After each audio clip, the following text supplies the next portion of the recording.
My take on attracting investment and boosting investor confidence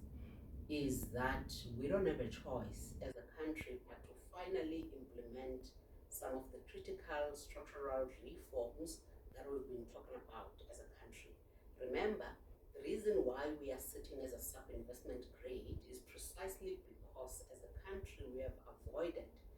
to implement these interventions that are actually going to set us on a path of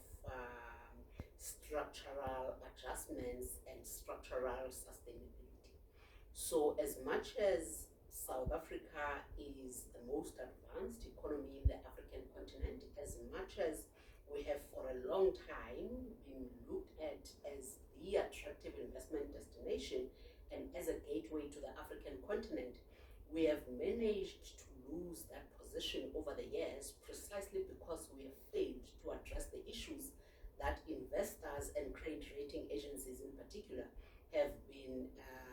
highlighting over the past few years. It's unfortunate that we are sitting in a position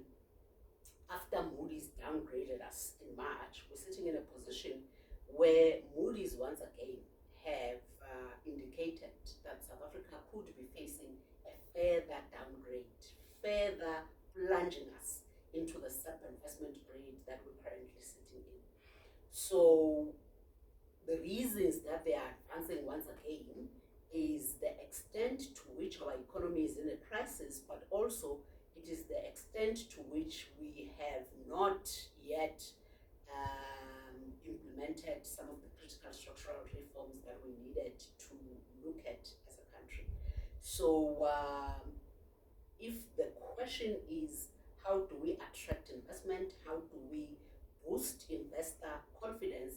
the answer will be the same answer that we gave as business 3 years ago. And that answer is